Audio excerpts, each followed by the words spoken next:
So, when two premier playmakers step on the court, you know you're in for a treat, but trust me, the real action goes way beyond just the numbers on the box score.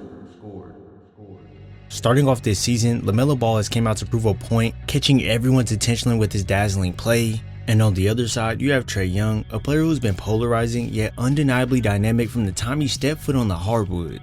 When seeing these two go head to head, well, it's pretty much a crash course of what not to do and what to do if you want to succeed as a point guard in today's league. When you've got a player like Trae Young who can dissect a defense using the pick and roll action, your margin for error is razor thin. You can't afford to give him any space coming off the screen, and you also can't have a single miscommunication. Here's a perfect example. As two defenders gravitate towards Trae when coming off a screen, you can see that neither defender is actually close enough to contest the shot, which leads to a wide open three to break things open. Defending Trae isn't just about stopping his scoring. His career average of 9.5 assists per game shows that he's more than willing to slice the defense up with his precise passing skills, so when he comes off a screen and puts pressure on the defense downhill, the big has no choice but to shift over to contain him. But here's the dilemma. With Young's ability to thread the needle, this minor shift creates a pocket wide open for him to exploit, and just like that, he delivers a perfect pass to Capella, leading to free throws and a chance to extend the lead. By making these reads, Young forces defenders to constantly guess what's coming next, which is where the game becomes a chess match rather than just a showcase of raw stats, because now with the defense seeing multiple outcomes from the pick and roll game, he's now got them right where he wants them. This time as he comes off the screen, Curry shifts over to help, which opens up Jalen Johnson on the wing, so this is an option for Young, but all it takes is a simple high carry to get past Curry, which now puts Nick Richards in a tough spot. He's got to make a split-second decision, either step up to stop Trae and watch the lob go for Capella, or he can decide to stay with his man as we're seeing here, and this lets Trae get right into that signature floater.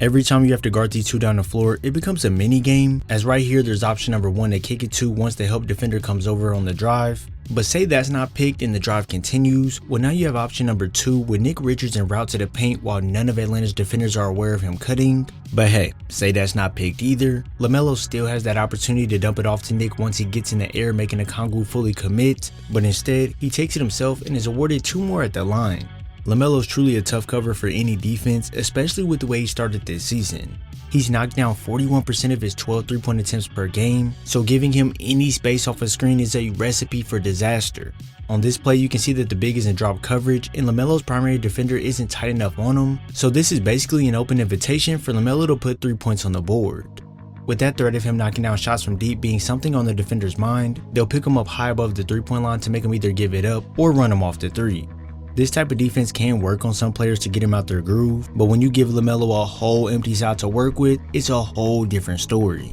He's able to use that space to beat you off the dribble. This now makes the help shift over to protect the rim, and voila! Look what opens up. It's a dump off to a cutter from the opposite angle, which ends up in a foul call. These smooth, well-timed passes off the pick and roll are essential for any elite guard to master the 2 game, and on the flip side, they must be able to pass out of tough situations, as sometimes the pass off the screen isn't available right away, so Trae must sink the defense to open up his man, and ladies and gentlemen, this is how the pick and pop is executed to perfection. As an elite guard, all it takes is you being able to show the defense that you will put it on the ground to attack the rim to make them start shifting over, and in the simplest way possible, you can pick up an assist to the man directly across from you, whose man has to close out far, allowing Curry to feed a up fake before sidestepping, and this one is straight cash.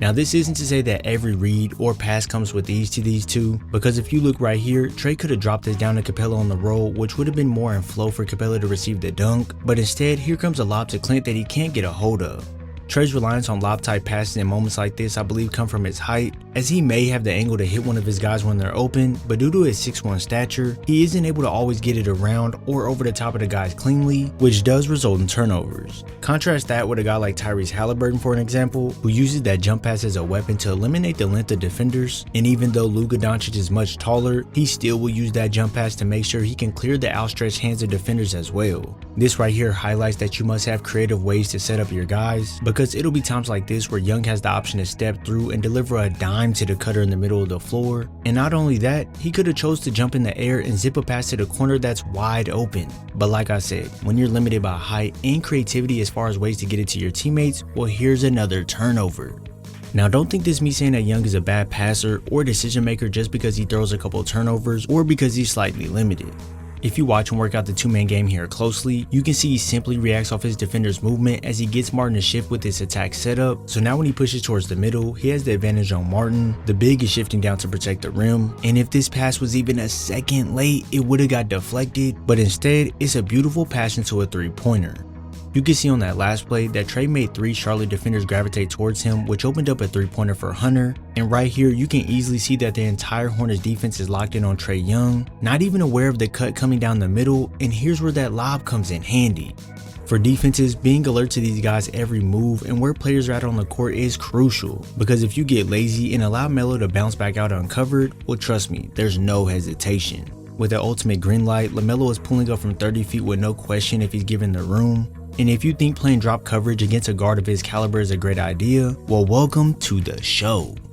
With Capella being a drop defender, Lamelo keeps his man on his back as he curls around the screen, and with him knowing Capella won't step up and his man is recovering from behind, that's when the step back can be used to create a huge amount of room for him to pull up, only for Melo to end up faking out his defender to get them on a trampoline, to then get his footing right to bury the deep ball. I know his playstyle may look a little funky to some people, but there's no denying that Ball is a dynamic creator on the floor. His no-fear playstyle gives us these mean snatchbacks that go directly into a step back to launch a 3 from 30 feet, and come on, who doesn't love that? His green light is something that allows him to be himself on the floor and lifts all limits that could be put on his game, but sometimes it does get him in trouble, as here the smart option is to quickly hit Nick on the roll, as he has the momentum downhill, Okongwu is in front of Ball, and Trae Young is the only help defender in the paint. If he was to hit Nick, this will force Okongwu to get back, which would take some time, leaving Trae Young to be the only help defender, which then opens up the kick out to the corner for a 3, but instead, Lamelo opts into a 1-foot, wrong foot floater, which ends up getting blocked right out of bounds. When we slow everything down, you can really see how complex some of these reads are and how many openings guys will have. But in the same vein, we almost understand that the game moves so fast that some things will just be missed. When two elite guards match up, it always leaves homework for guys like me to analyze why they do and what they do, and this right here is what you can learn from a matchup between two elite point guards in the NBA. If you enjoyed this video, be sure to drop a like, subscribe, and turn on post notifications so you're first to know when I upload. I thank you all for your support, and I'll see you in the next video.